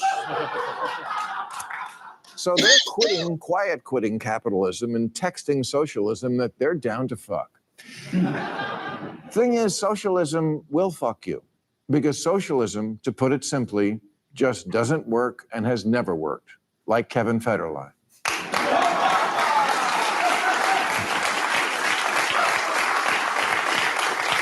I know the kids think that stuff that happened before their appearance on the planet didn't really happen, but it did.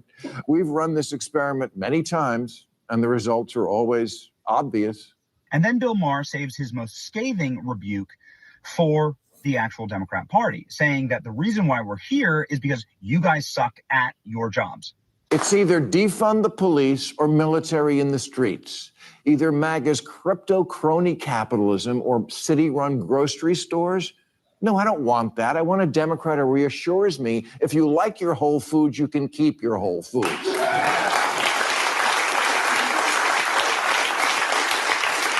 Governor-elect Spanberger once said about Biden's presidency that, quote, nobody elected him to be FDR. They elected him to be normal. Normal. You know, at this year's DSA convention, or as it's commonly known, Comic-Con. Great cocktail. Perfect. Hey there. Let's go mingle. Get this, you had to submit a photo of a negative COVID test to get in 2025. Yeah, no one wants to do that shit again. We've had enough of Trump's macho bullshit and also enough of pussy politics. Yeah. Well, you guys, I had to shut it off because it says on my screen that temporary blocked. So they're giving me a heads up.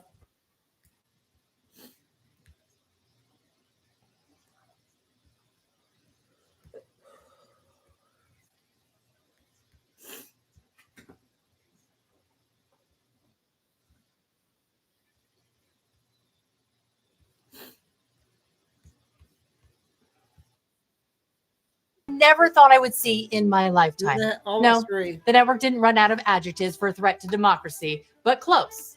In a moment so shocking, I had to rewind it just to make sure it was real. A CNN anchor who never has a kind word for Donald Trump, who usually treats his name like a dirty word, did the unthinkable. In front of God and everyone, she gave President Trump credit while leaving her colleagues stunned. It was like watching a breakup live on television.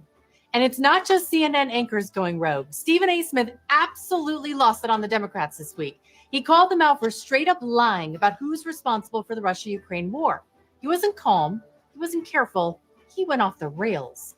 And if that wasn't enough, battles are quietly heating up on two different fronts. Boston's mayor firing back hard after Attorney General Pam Bondi issued a stern warning.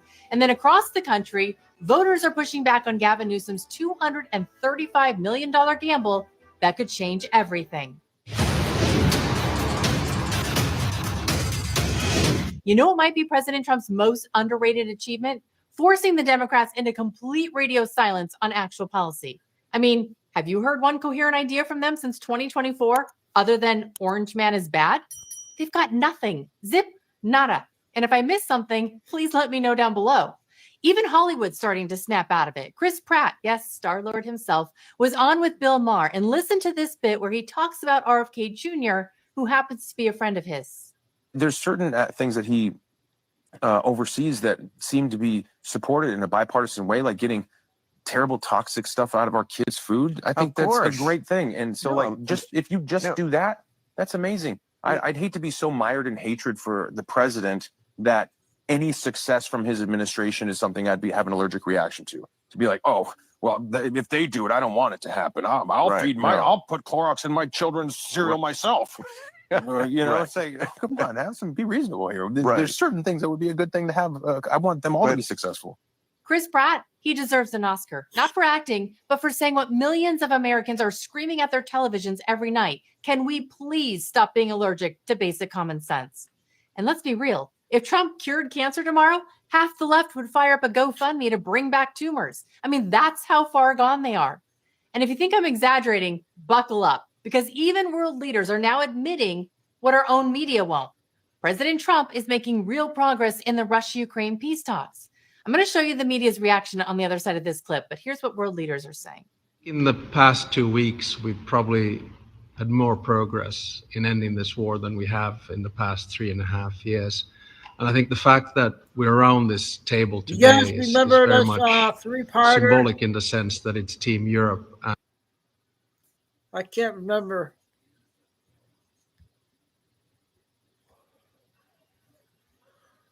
The U.S. House floor in celebration of Ukraine. And now they are so Trump deranged, their brains so broken that they are actually rooting against not only America, not only President Trump, but rooting against peace because they don't want to give President Trump a win. That's how disingenuous. Shoot. We'll go ahead and skip that. I want to play this one.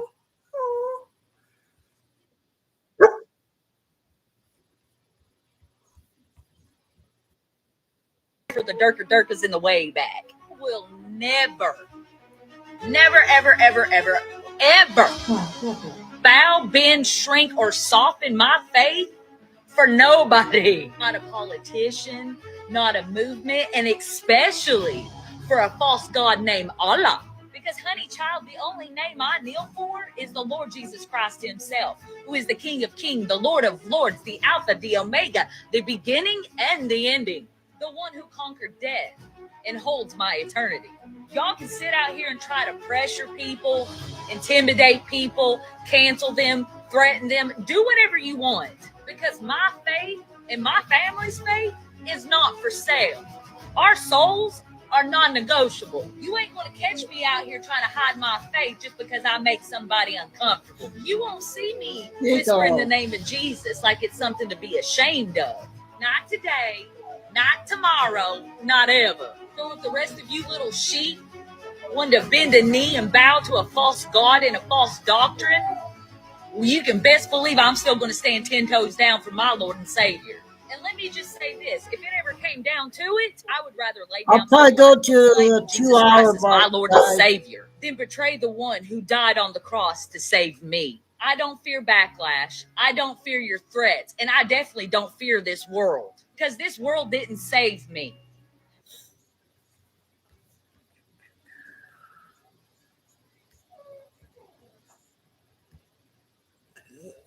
Nope. I need Hunter front and center. And I need him to have his ears wide the hell up.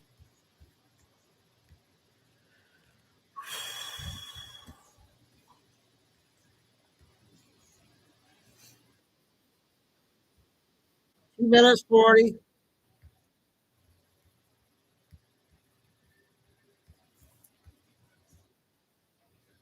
Everything. Here's what Donald Trump said about the BBC on Monday. These are very dishonest people who tried to step on the scales of a presidential election. On top of everything else, they are from a foreign country, one that many consider our number one ally. And then here's what Trump said to Laura Ingraham a few hours after he made that post. A lot of our allies aren't our friends either, Laura. Our allies took advantage of us on trade more than China did. So, yes, the BBC has been caught red-handed interfering in the 2024 election. But this goes to something much deeper, something that is going to change everything you think you know about who really controls American policy. Now, let me put two of those Trump statements side by side for you.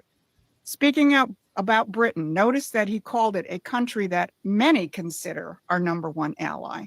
And then later he said, well, a lot of our allies aren't our friends either. He is literally leading a new American revolution, and not enough people are on board. I'm Susan Kokinda, and for decades, I've been on the front lines of that real fight. The fight to end the British imperial policies and really finish what Hamilton, Lincoln, and McKinley started. I've tracked how the British have done everything possible to destroy Trump and keep their globalist grip intact. And I'm here to tell you that we are closer than ever to dismantling that control. So if you recognize that this is your kind of fight, hit those like and subscribe buttons so we can reach more people on YouTube. Here's what I'm going to cover today. First, how the British are now out in the open with their anti-Trump operations and are panicking over what Trump and his administration are doing to dismantle their intelligence control over the United States. And second, what they're really terrified about, the economic revolution that Trump is carrying out, which threatens to end an imperial system which has plagued the world for centuries. And by the end of this, you're going to understand why their panic, BBC resignations, MI5 terror is proof that the revolution is working and why they're losing control. So the BBC has been outed. BBC Director General Tim Davie and the head of news have both resigned after it was shown that they doctored video footage of Donald Trump on January 6th. Trump is demanding an apology and threatening to sue for $1 billion. But this is just the tip of the iceberg. Here's what most... Okay. That was that one lady. I got a few more. Okay.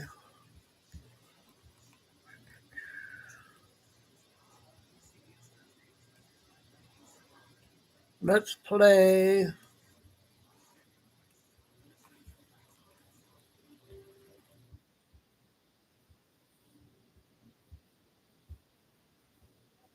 I said, oh, you know what? He'd never been online. There's absolutely zero digital footprint to Matthew Crooks. Well, Tucker just proved them to be fucking lying about that. So that would bring the grand total of things the FBI has lied to us about, up to everything. Yeah, it's everything. And Tucker plays the video of Dan Bongino in Maria Bartiromo's fucking video. And he's like, yeah, no, we've been briefed on everything. And there's just no there.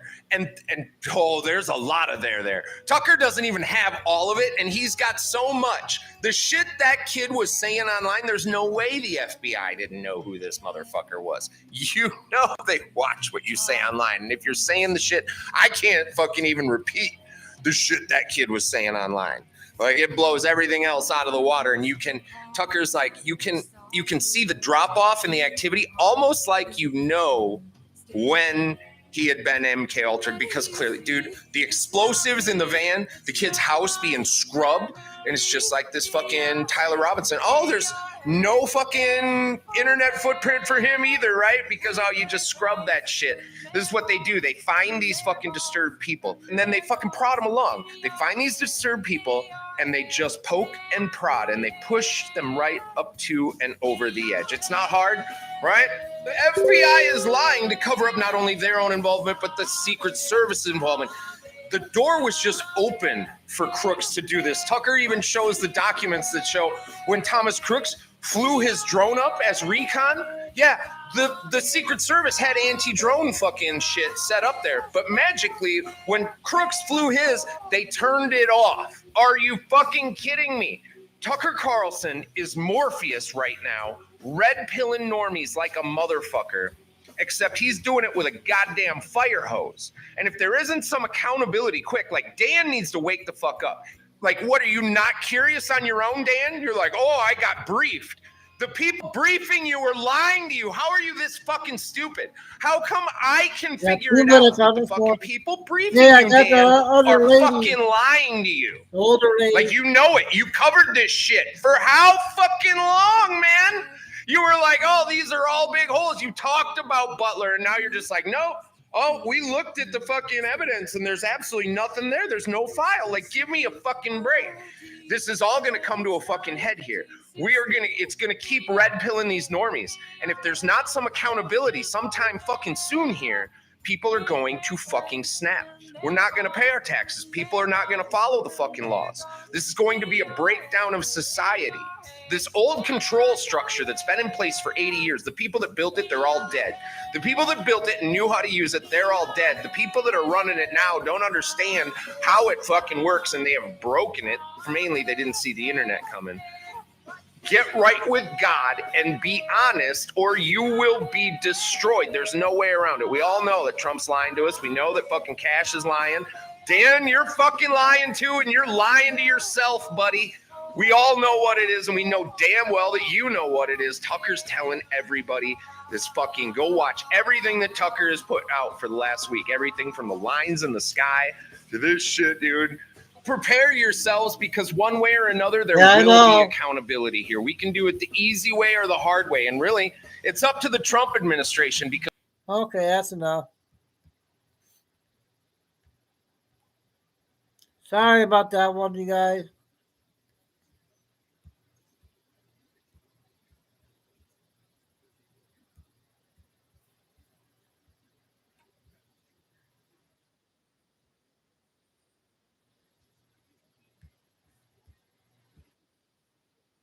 How you could be head of the State Department while simultaneously your hubby's over there collecting all this money for your charitable organization. According to Just the News, Clinton corruption files is the new thing that they're looking into. Bondi, Kash Patel have been unleashing new evidence about the former First Lady's family foundation. This is something that was reported on, don't forget, in a big book, maybe books 1 and 2, Clinton Cash.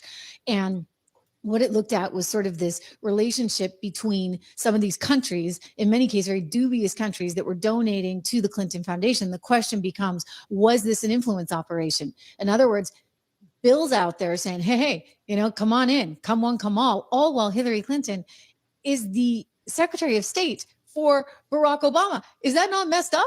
I always said it at the time. I remember being at a couple CGI events. One was the big international one in New York, and it was like, all these billionaires from weird countries in Africa that suddenly were getting legitimized by the likes of President Bill Clinton, because, you fork over a donation, you get your picture with him, and suddenly everything's A-okay. It was weird to me. And I remember thinking, gosh, his wife is head of our State Department. Like, isn't this a little bit of a conflict of interest? You think?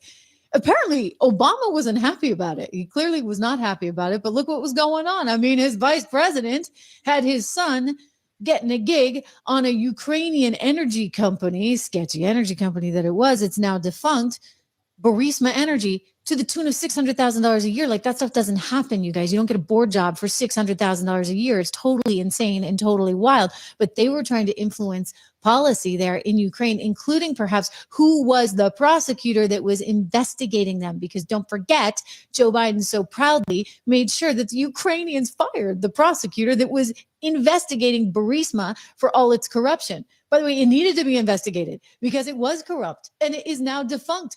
And yet the son of the vice president is making $600K off the deal, not to mention the money he's making in Romania and China and all these other places. I mean, it's wild. All while Hillary Clinton is apparently cashing in with money from all kinds of people. Bill just says, hey, put it here. She's then running State Department. So now what they've got to find in order to tie this one together, I mean, obviously it's super sus, as the kids would say.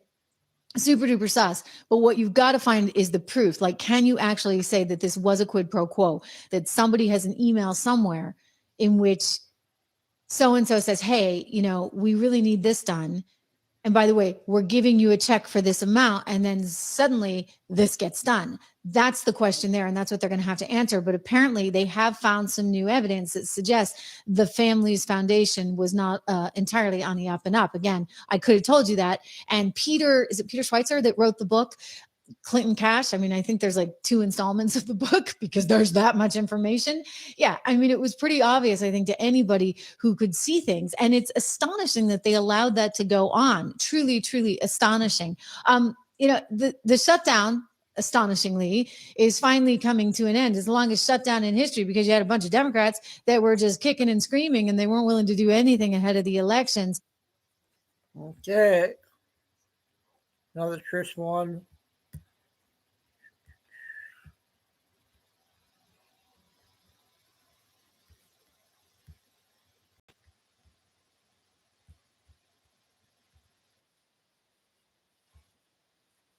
Okay, 3 minutes on this one. On the Democrats. Here's what he wrote on Truth Social yesterday. Quote, I'll be asking Agent Pam Bondi and the Department of Justice, together with our great patriots at the FBI, to investigate Jeffrey Epstein's involvement and relationship with Bill Clinton, Larry Summers, Reid Hoffman, JP Morgan Chase, and many other people and institutions to determine what was going on with them and him. This is another Russia scam with all of the arrows pointing to the Democrats. Records show that these men and many others spent large portions of their life with Epstein and on his island. Stay tuned. Now, the congressional resolution is a farce. It exempts classified information from disclosure. But that's exactly what most serious people who have looked at Epstein want to know. What were Epstein's relations with British intelligence first, Israeli intelligence, the CIA, and our own State Department? After all, we already know that Prince Andrew is no longer a prince because of it, and Tony Blair's main operative, Peter Mandelson, was an Epstein intimate, and he's now in exile.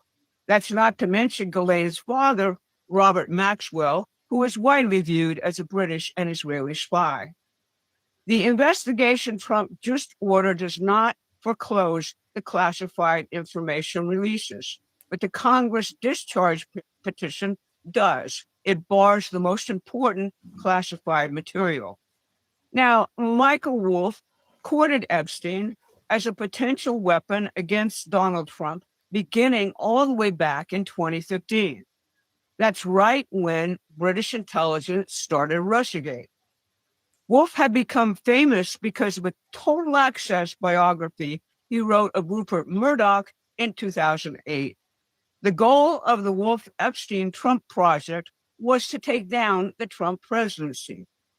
While Wolff wrote openly about his anti-Trump project with Epstein in his book, Too Famous, The Rich, The Powerful, The Wishful, The Notorious, The Damned, the new documents from Epstein's estate released by the Democrats last week tell us much, much more.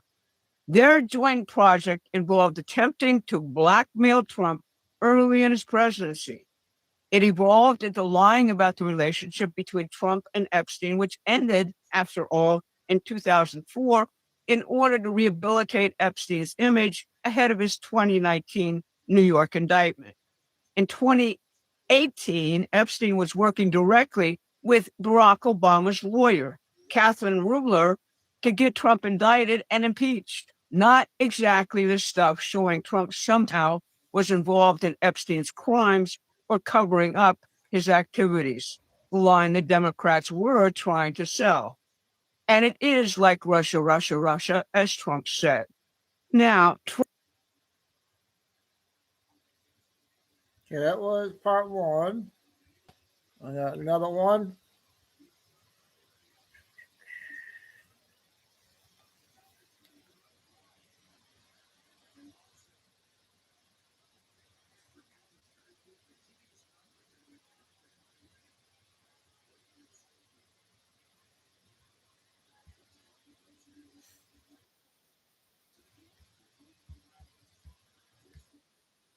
plan to the final destruction of both Russia and the United States. Treason is really the word for this. But first, if you're enjoying these videos, please make sure you like and subscribe to our YouTube channel. It helps send a positive signal to the YouTube algorithm. Now, first, let's hear from Mike Benz, who gives you a good, punchy summary of what's here. The annex starts with an FBI source providing 2 Russian language memorandums dated January 2016 and March 2016 to the FBI. That itself is a shocker, since most think Russiagate started in July of 2016. The memorandums detail emails from Leonard Bernardo, who headed the Eurasia desk of George Soros's Open Society Foundation, and Jeffrey Goldstein, who also worked on that Eurasia desk, to and from Debbie Wasserman Schultz, the chair of the Democratic National Committee. The first memo details how Hillary Clinton was going to defeat FBI investigations of her mishandling of classified information on her private email server and the pay-to-play corruption of the Clinton Foundation. That involved direct interventions of Barack Obama and Attorney General Loretta Lynch. It says Clinton's crimes were known by the DNC and Obama since June of 2015, and Obama was going to obstruct FBI investigations of Clinton because they would, quote, Oh. Okay, that was it with that. I'm going to go to YouTube and see what we got on YouTube. The last 10 minutes here. Oh, Q came out with another one, you guys. So here's one.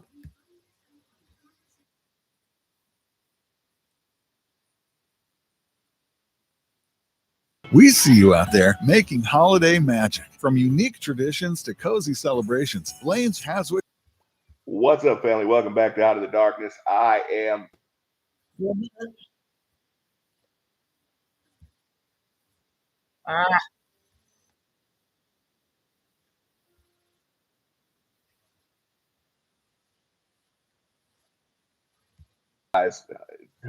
Trump was not to be trifled with or messed with. Trump did the right thing in putting that man in charge, and he has made plenty of not threats but promises to local and state governments, saying, if you get in our way, we're going to prosecute you. You don't have to help us. You just can't stop us from doing our job. Well, this judge messed around and she found out. So this judge, Hannah Dugan, she's a circuit judge out of Milwaukee County in Wisconsin. She was supposed to be taking the law, administering the law properly without her own personal biases in the way. But she wasn't able to do that. So this criminal, illegal alien, came before her by the name of Eduardo Flores Ruiz. He had a laundry list of crimes that he had committed while in the United States. The latest one being domestic violence. This is the deal. I don't care if you are in this country legally or illegally.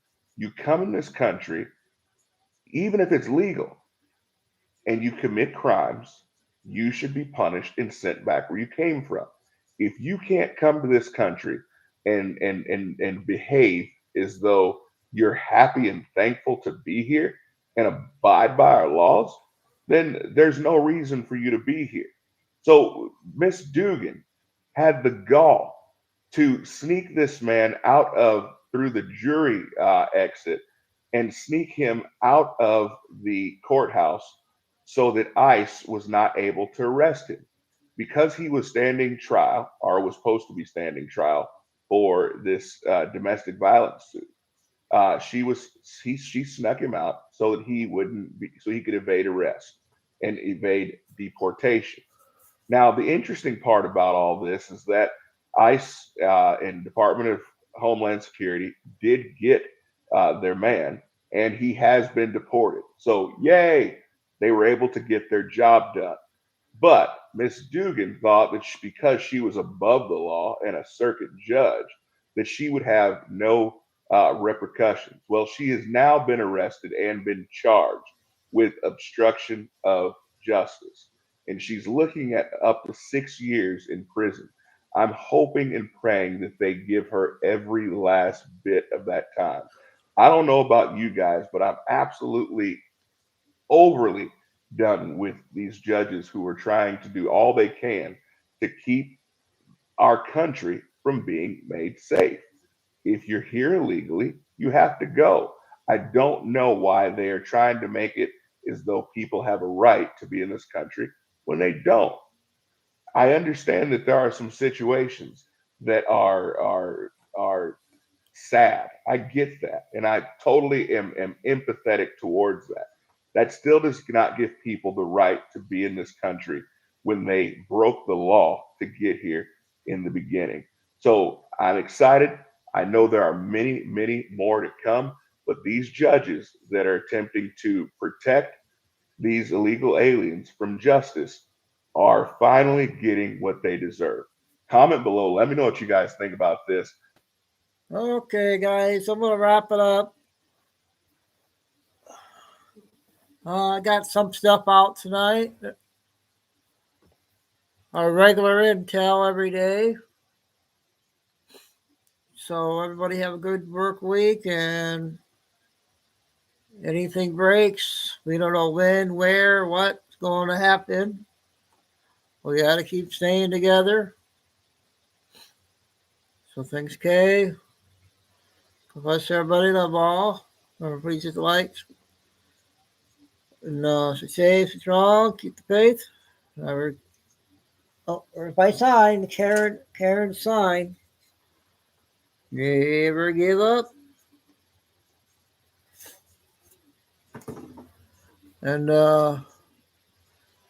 yep, good to see all the old names back. So I saw Rage the Cage back on too. You guys hear about him? Everybody's getting the channels back. All right, Eagle. Yep. I bless you guys. Signing off. Chico dude. Until tomorrow night.